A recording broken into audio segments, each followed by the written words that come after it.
You're listening to Cynthia and Josie's Unmentionables. And recently, I believe I was visiting you in your office, and Hmm. across they have cameras and or television screens in the radio area. And I happened to Oh. catch this headline called Sleeping with the Enemy. And it was a promotion for a W5 Hmm. piece. And for Hmm. people who aren't familiar with W5, it is a television series that has done incredible work over the years, investigative journalism, longer form pieces. And Avery Haines is a longtime producer and host on that and an investigative journalist. And it turns out this story was she broke it and has uncovered this global, I don't know how to describe it, a global I guess, and I was gonna say underground. like sex drugging ring. I Yeah, mean, Avery, basically. you can tell us how to describe it Avery's because here. Yeah. wow. I mean, I'm just curious as to like, let's start with you were on, I believe, Twitter, and someone reached out to you, and I believe her name was Melanie. Is that correct?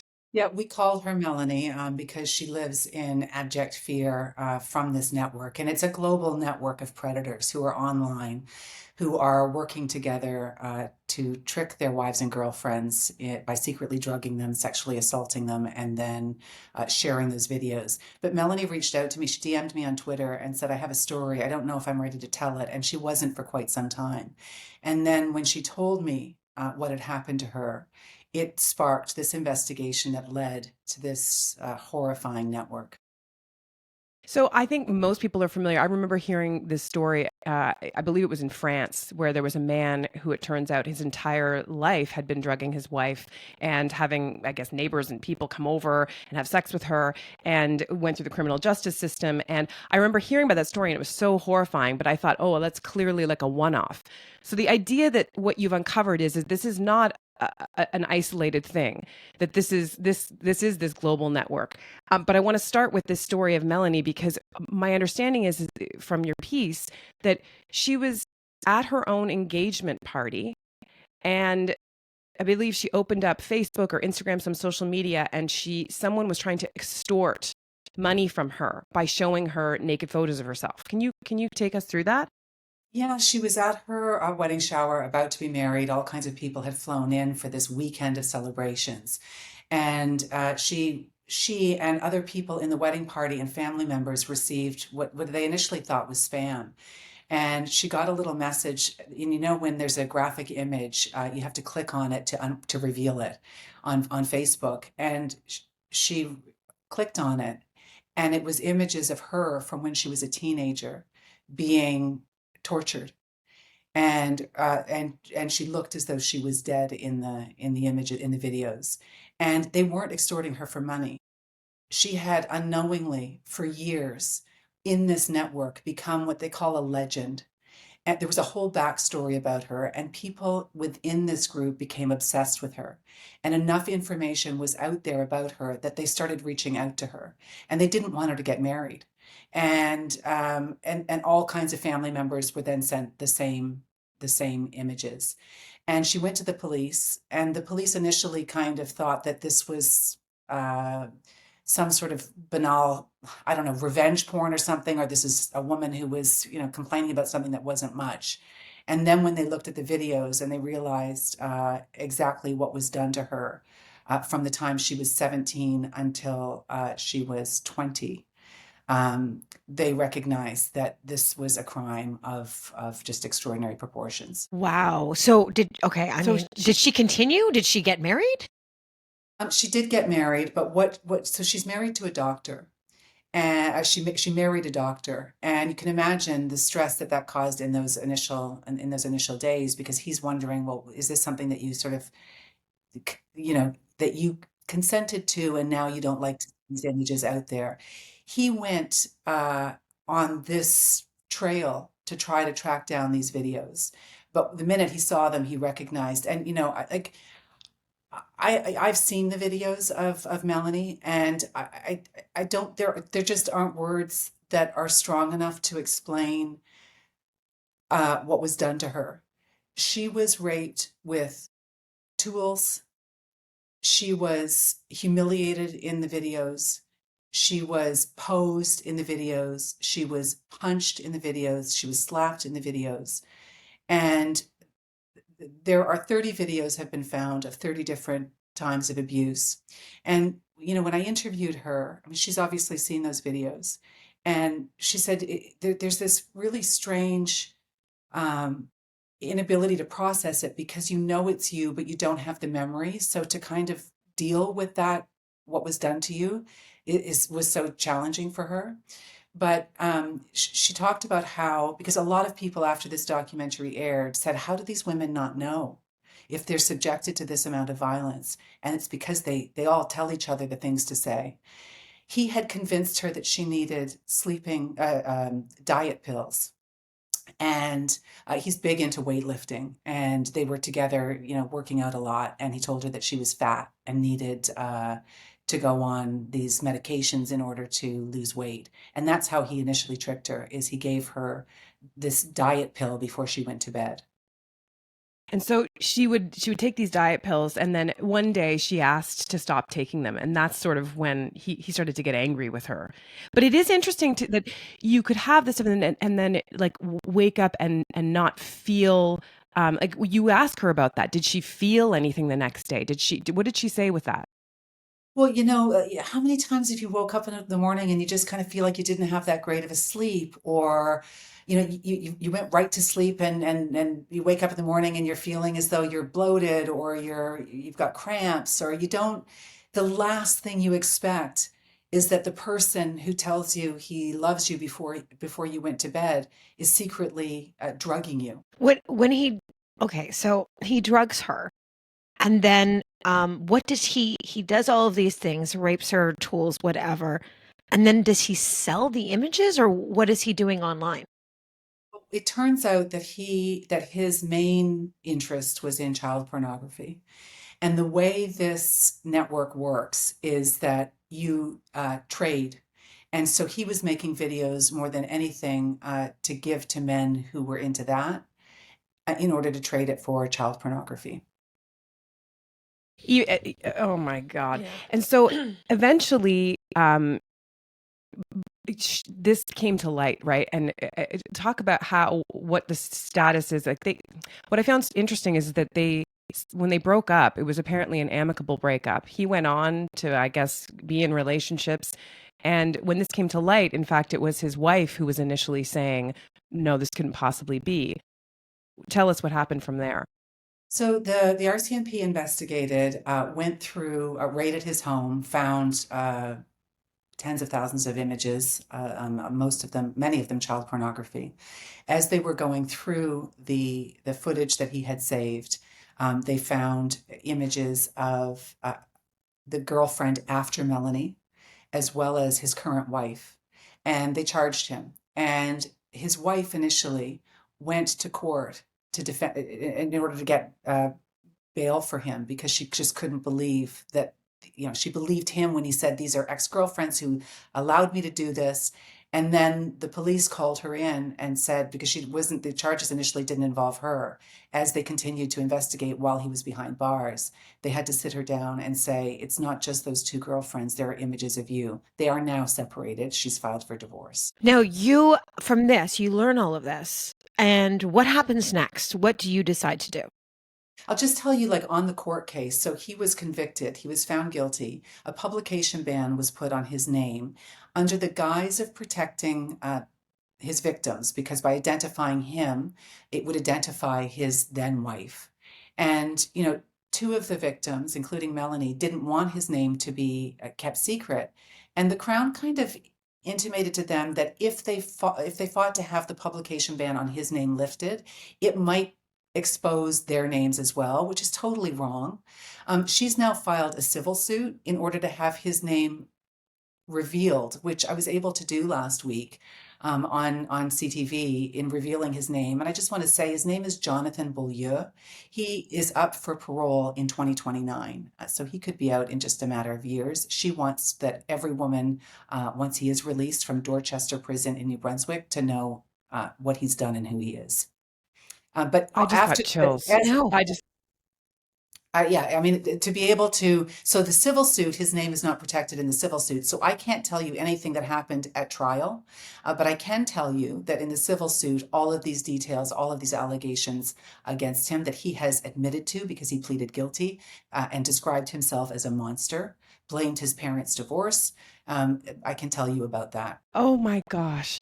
Okay, this to go back to Josie's question. So you're getting in all this information, you're continuing to do this investigation, and what you did was really interesting. You decided to go online and pose as one of these men who was interested in kind of getting into these, finding out how to do this.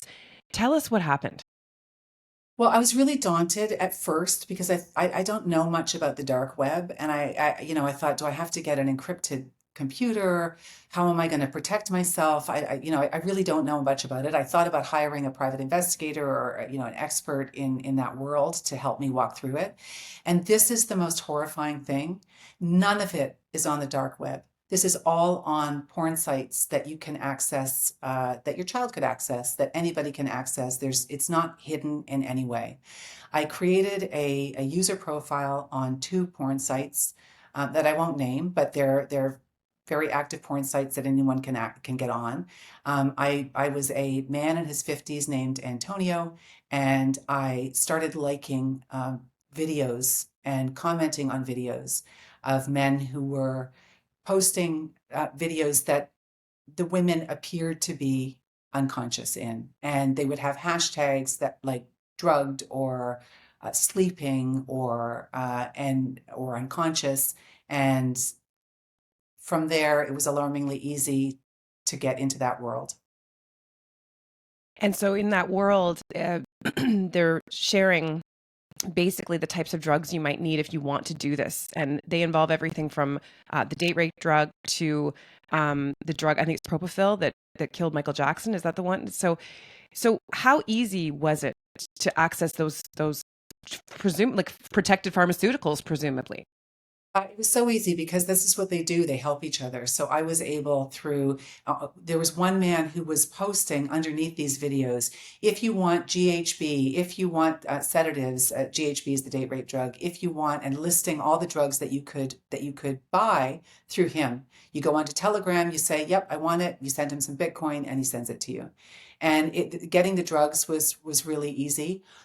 Uh, Watching the way that they interact with each other and talking about how, oh yeah, my wife, I think she knows. Oh, just tell her that she had too much to drink, and really coaching each other on the tips that they could tell uh, to try to reduce suspicion over their wives or their girlfriends, what they were thinking the next morning. Now, were you able to, like, how many men do you think are out there doing this? Just There, based on like how, is this something that's very rare, or was this just like you couldn't believe at the amount of people? I could not believe the amount of people. And I think that for some people, it's a fetish and it's not something that they would act on, but they want to watch it. There's on one of the porn sites, there is a group called Wives Who Don't Know Their Porn Stars. And there are hundreds of thousands of members in that group. And, Hundreds of lots of thousands. the videos are hundreds of thousands in yeah, there are lots of people who have this as a fantasy, and that's harmless as a fantasy, but the videos that are on those sites are women who don't even know they're victims, and I think that's the thing that's the most horrifying. It's a crime that's so easy to get away with because the women who are victims don't even know that they're victims. How are women finding out, other than what Melanie found out? Like, are more and more women actually like suddenly somewhere and they're either recognized or they're extorted for money? Like, how are women finding out that they're Well, victims? Yeah, Melanie's case was different because she was considered such a legend, and her rapist, her ex-boyfriend, had created a storyline about her, and they know her first name and her last name. They know where she works. She's had to remove herself completely from social media because they keep trying to reach out to her. There was a case just a month ago in Montreal a very similar case to one in Hamilton that led to an arrest, where the man, it was 15 women that he met through dating sites, and he's been sentenced to, its precedent-setting life in prison, no chance of parole for 25 years. Really, the hope within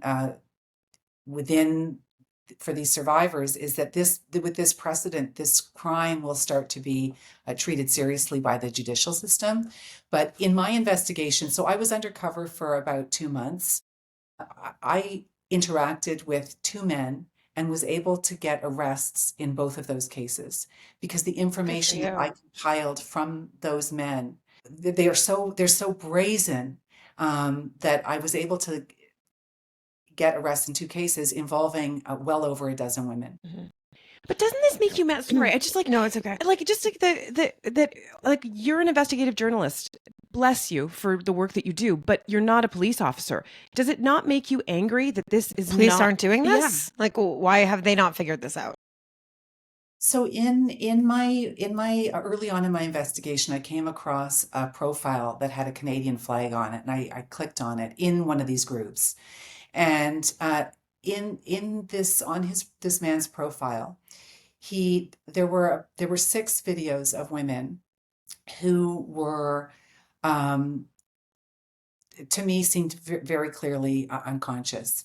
And in one of the videos, he had put a sign on the woman's stomach, that I know from being on Telegram is part of an entry fee for getting into some of the groups that then are on Telegram, which are even less sort of moderated, and more graphic stuff gets on there. So I knew that he was involved in the Telegram groups by the sign that he had put on one of the woman's stomachs. But I was able to identify his first name, his last name, where he lived, where he worked, and contacted police in Hamilton, and they were able to arrest him. They initially charged him with crimes against one woman. There have now been 60 charges laid against him involving over a dozen women. And this man's ex-wife had gone to the police 2 years prior because their daughter had been returned from a custody visit, drooling and lethargic, and she took her into the hospital immediately within 10 minutes of her being dropped off, and she tested positive for benzodiazepines, which is a sedative. And the Hamilton police were contacted, Children's Aid Society was contacted. Chelsea Davies is the mom who's spoken to me about this in a piece that just aired last week. She begged them, because she did her own research. She said, listen, I know there are women who have been drugged, and shared information with Hamilton police, and no charges were laid. She said, I was seen, they kind of treated me as though I was this crazy ex-wife who was trying to go after her ex-husband. So that in itself is frustrating, but this man, Brian Hayward, is behind bars. None of the allegations against him have been proven in court, but there are now more than a dozen women who are alleged victims of his, and those videos date back years. So I have a sister who is always in chat rooms talking to guys. She loves doing it. She's a writer. She just, that's her thing. And she is about to go meet a guy in another country. What would you say to someone like her? Don't. I don't know. I mean, I think that's no, I wouldn't. I would say, why don't you come and visit me here? I think that's probably a better idea. Well, like, are there anything you can say to women who are out there, chatting with people or meeting people Any on the warning signs internet? they Is should there look any out for? warning signs? I would say on the issue of being secretly drugged and sexually assaulted, I think that there are some really obvious warning signs. If you crash at the end of a night, even if it's after drinking, but it's kind of a blackout situation that you were kind of feeling drunk but then felt nothing at all, that's a warning sign. If you wake up in the morning and have a level of grogginess that feels out of whack with whatever you were doing the night before, that is a warning sign. I think that those are a couple of pretty big ones. The hard thing is that is that the drugs that are being used don't stay in the system for very long. GHB is notoriously short living in the body, so you have to go in very quickly. But if, the other case that I investigated was a man in Switzerland who I commented on his videos. He had dozens of videos of a middle-aged woman who appeared unconscious. He saw himself as a bit of a filmmaker, and so I praised his filming styles. And I asked him how he managed to get his wife so compliant while I was undercover. And he said, I can't talk to you about this here, but here's my email address. He became my horrific pen pal for quite some time, sharing with me very explicit details of how I could do this to my own wife, telling me the drugs that I could use. He told me that he'd done this for 20 years to different women throughout his life, that none of them were ever injured. He also told me that his wife had sleep apnea, but she only stops breathing occasionally during these sessions. And when he told me that, I realized, that his wife's life was in danger. I contacted police. In our emails, he gave me his first name. He told me what he did for a living, and he told me the city that he lived in. I mean, it was such a fluke. I put those 3 factors into LinkedIn, and this profile picture came up. And in some of his videos, I could see him. He wore a super creepy fox mask in some of the videos to disguise himself, but he had very distinctive wireframe glasses. And the man in the LinkedIn profile had very similar glasses. And so with a first name and a last name, I put that into YouTube. And there was only one hit, and it was their wedding from a couple of years ago. And I recognized the bride as the woman in the abuse videos, and could see she had a monogrammed ring on her left finger. And in some of the abuse videos, I saw the same monogrammed ring. And I contacted police in Switzerland with his name, his address, what he does for a living.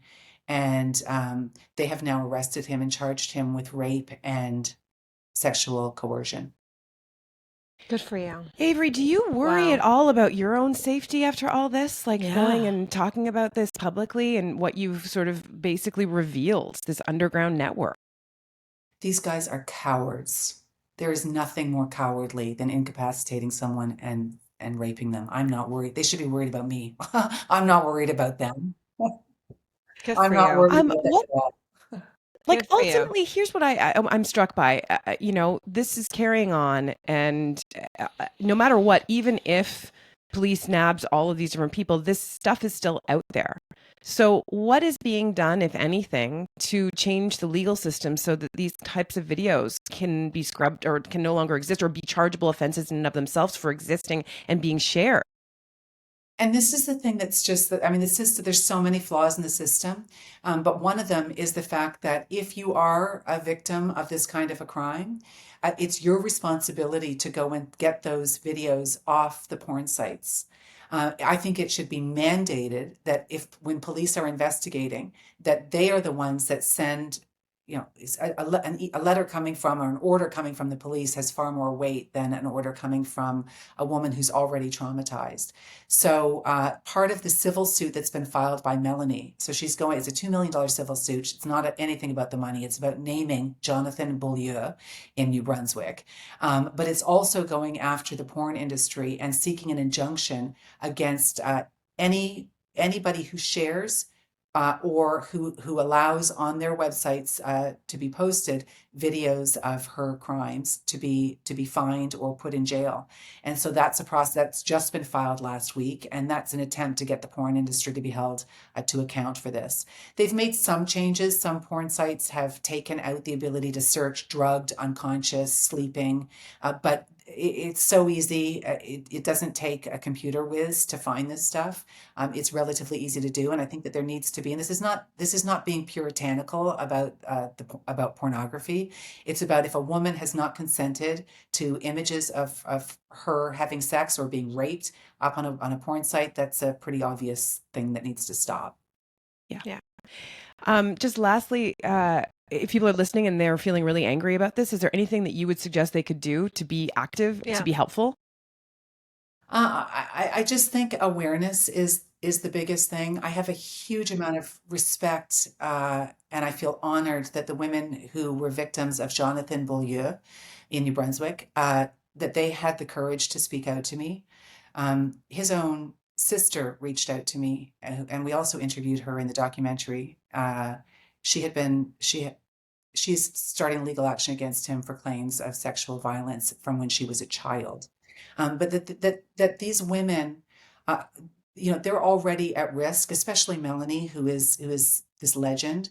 The fact that they wanted to come forward, and many of them agreed to speak to me because of the bravery of Giselle Pellicot in France, the woman who refused to be shamed, who stood up and when asked, why are you being so public about the fact that your husband and many other men did this to you? And she said, the shame doesn't lie on me, the shame lies on the men who are doing this. And these women were so empowered by that they agreed to share their stories in order to protect other women. If something feels off in your relationship, look closely. These men there's a pattern in these men. I had my email conversations analyzed by a criminal profiler, and they're narcissistic. They're extremely manipulative, often very charismatic. They're great at gaslighting, and so it's just being aware of your relationship, and if something feels like it's not making sense, that this is hitting you in a way that you wouldn't expect, listen to your gut. Avery, Amazing. thank you so much. Everyone listening, Thank you. the documentary is called Sleeping with the Enemy. It is on W5. You can find it on YouTube. Is there anything else you need to add in here? We've done a series of follow-up stories on the search for Henri and his arrest that are up on CTV's website. But no, you can watch the documentary "Sleeping with the Enemy" on W5's official YouTube channel. And it was really great talking to you. It's a tough subject, I know, but I just think that it's hidden. Yeah, it really is important to talk about it. And I have just so much respect for these women who came forward. And I've been inundated with other women who've come forward to tell me that this happened to them, including women in their 70s and in their 80s, and they've kept it a secret until they saw our story. Thank Wow. you again Thank for you your so time and much. the work you do. Everyone can check out W5 Sleeping with the Enemy. The links will be in our show Yeah. notes. Do not miss it. Thank you. Awesome. Thank you. Thank you. Okay, don't go anywhere. I won't. Let's try That this. is just so